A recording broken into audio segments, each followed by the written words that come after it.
आने मन में भेद है तो जीवन भर माला रगड़ते रगड़ते उंगली घिस जाएगी, लेकिन कुछ होने वाला नहीं है। भेद समाप्त करना, भगवान में स्वयं वेदनीय सकल विकार रहित गत भेदा, कहीं नित नेत निरूप ही वेदा।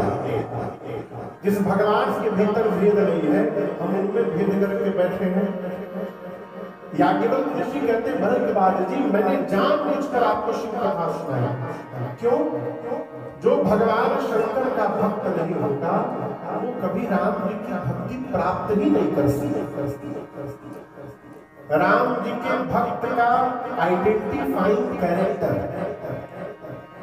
कैसे पहचानिएगा कि राम जी के भक्त है? राम जी के भक्त का यही पहचान है कि वो बिना किसी छल के भगवान शंकर का भजन करे। यही राम जी के भक्त का पहचान है। मैंने आपको शिव चरित्र सुना करके देखा, आप राम जी की कथा सुनने के अधिकारी है कि नहीं, और मैं आपके मर्म को जान गया। अब मैं आपको कथा अवश्य सुनाऊंगा। और याज्ञवल्क्य ऋषि कथा को लेकर कैलाश गए। कहाँ गए? कल गोस्वामी जी कहाँ लेकर गए थे? प्रयाग, दूसरे घाट पर। आज याज्ञवल्क्य ऋषि कथा को लेकर गए कैलाश। कैलाश कितना नंबर का घाट है? काशी में भगवान शंकर है, इसका अर्थ नहीं कि भगवान शंकर कैलाश में नहीं है। समझ रहे हैं? एक रूप से शंकर जी कैलाश में रहते हैं, एक रूप से अपने तीर्थों में रहते हैं, और इन दोनों से ऊपर एक स्वरूप से भगवान शंकर सदैव भगवान श्री राम के नित्य धाम साकेत में बने रहते हैं। सरकार सदैव शंकर सहज स्वरूप कथा सुने ना, शंकर जी जाकर कैलाश में समाधिस्थ हो गए। शंकर सहज स्वरूप संहारा, लाग समाधि अखंड अपारा। तो सहज स्वरूप क्या संहारे? जिस रूप से साकेत में राम जी की सेवा करते हैं, उस स्वरूप का चिंतन किए राम जी की सेवा का स्वर हुआ, समाधिस्थ हुआ। तो कैलाश में भगवान शंकर जी का सदैव वास है। कैलाश पर एक विशाल बरगद का वृक्ष है। बरगद समझते हैं आप लोग? बरगद, बरगद यहाँ क्या बोलते हैं? यहाँ होता ही नहीं देखा कभी बरगद। नाम सुना है? बहुत विशाल होता है। कभी इंडिया जाइए तो बरगद देखिएगा, भारत जाकर। प्रयाग में है अक्षय वट। प्रयाग में आज भी अक्षय वट है, राम जी के समय का विशाल वट वृक्ष होता है। बरगद को विश्वास का प्रतीक माना गया है। कैलाश पर एक विशाल बरगद का वृक्ष है। और उस वृक्ष की विशेषता क्या है? याज्ञवल्क्य ऋषि कहते हैं नूतन नया, नित माने हमेशा, नूतन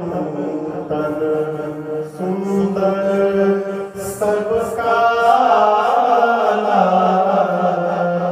नित नूतन।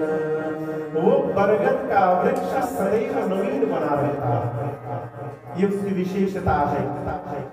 एक दिन भगवान शंकर उसको देखे, मन में भाव जगा और जाकर उसके नीचे अपना बाघंबर बिछाकर शंकर जी बैठ गए। निज कर रास नाम रिछाला, अपने हाथ से शंकर जी बाघंबर बिछाए और बिछा करके बैठ गए। क्या शंकर जी के पास कोई गण नहीं थे आसन बिछाने के लिए? पूछ रहा हूं, शंकर जी के पास आसन बिछाने के लिए कोई गण नहीं थे? थे ना? तो अपने हाथ से क्यों बिछाए? तो ठीक है, मन किया बैठ जाओ, तो आसन को ला के बिछाता ना, फिर बैठते। अपने जाकर आसन आकर क्यों बिछाए? इसके पीछे कई कारण मैं आपको सुनाऊं। भगवान शंकर जानबूझकर ऐसा समय चुने वहां बैठने के लिए जिस समय वहां कोई उनका गण न हो। क्यों? शंकर जी जानते हैं कि मैं जैसे बैठूंगा पार्वती आकर अपना संशय प्रकट करेगी। यदि गणों के सामने पार्वती ने संशय प्रकट किया तो ये गण क्या सोचेंगे, भवानी जी को भी संशय हो रहा है। तो मां के प्रति गणों के मन में दूसरा भाव न आ जाए, इसलिए शंकर जी ने ऐसा समय चयन किया जिस समय वहां कोई गण न हो। अपने हाथ से बागंबर बाबा बिछा करके बैठे और गोस्वामी जी कहते कैसे बैठे, बैठे शंभु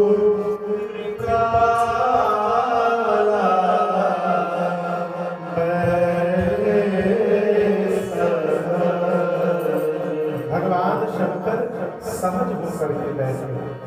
और याद रखिएगा, जीवन में सहज वही रह सकता है जिसके दिमाग पर बहुत लोड ना हो। अब लोड होता नहीं, हम लोड लाद करके चलते हैं। तुम लाओ सबका लेके अपने ऊपर लेके चल रहे, हम सबको ठीक कर देंगे। और याद रखिएगा, जो सबको ठीक करता है सब लोग मिलकर उसको ठीक करते हैं। इसीलिए किसी को, अभी मैं कह रहा था, अभी रास्ते में कह रहा था देव बाबू से, किसी को ठीक ना करिए, तो सब ठीक कर देंगे आपको। आप ठीक रहिए बस, जिसको जो होना होगा वो अपने आप हो जाएगा।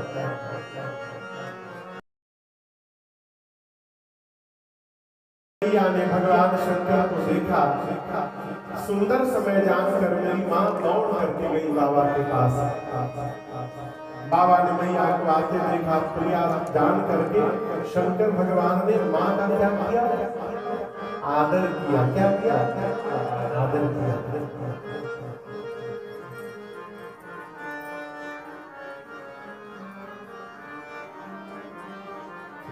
बढ़ाने में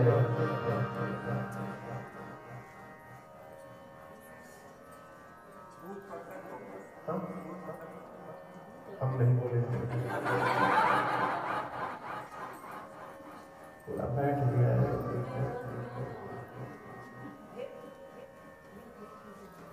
कुछ सुनाई नहीं दे रहा। श्री राम श्री राम। आज कुछ हो करेंगे, कुछ होगा नहीं, मुझे और देखा है उसी में। ऐसी मैया ने बाबा का क्या किया, आदर। अभी यहाँ मेरा प्रश्न है, आप उत्तर देखिए। कौन किसका आदर करता है? छोटा बड़े का आदर करता है कि बड़ा छोटे का आदर करता है?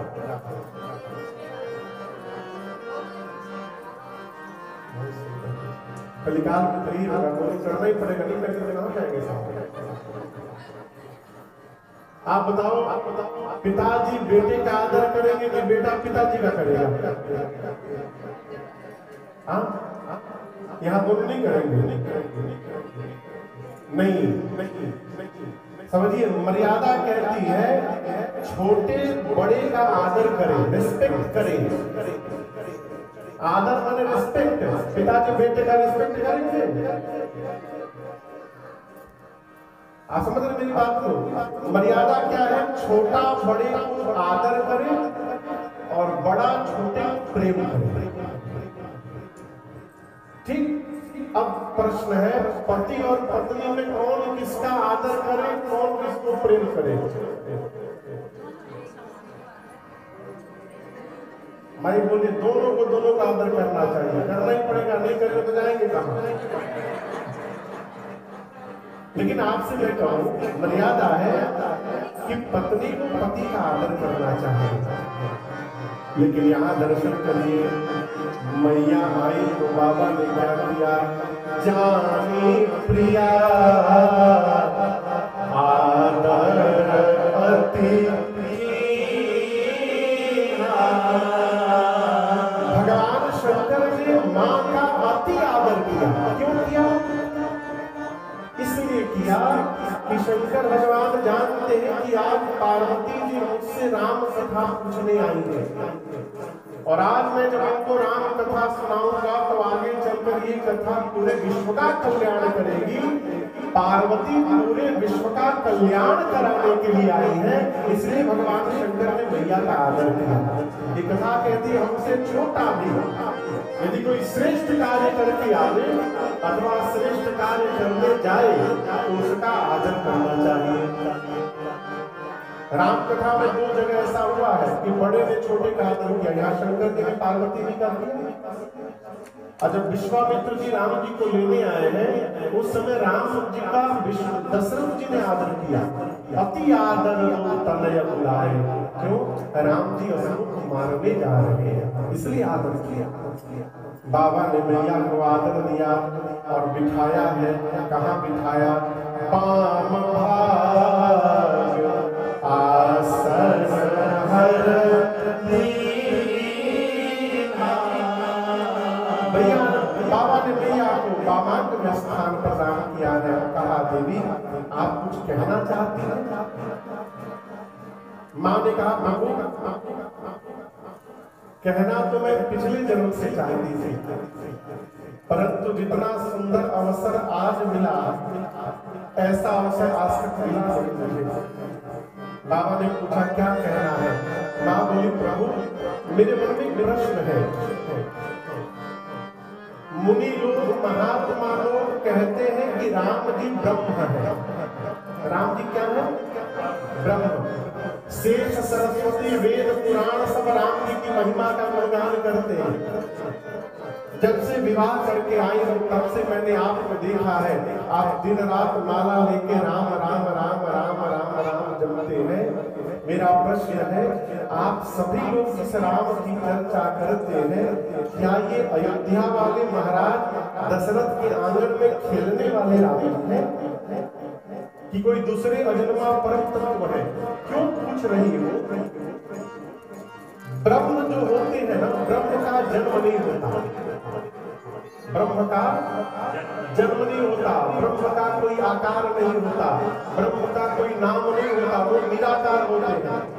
पार्वती जी पूछती है यदि राम जी ब्रह्म है तो राजा का बेटा कैसे बन गए? जन्म कैसे हो गया? और यदि राम जी राजा के पुत्र हैं तो उनको ब्रह्म क्यों कहा जा रहा है? ये मेरा प्रश्न है। और प्रभु पिछले जन्म की भांति मैं आपसे विवाद करने नहीं आई हूँ, आज मैं आपसे संवाद करने के लिए आई हूँ। प्रभु आप मुझे कारण बताइए। माँ ने प्रश्न किया, क्रम से पूरा रामचरित्र पूछ डाला मैया। किसने पूछा? पूछे मैया शैला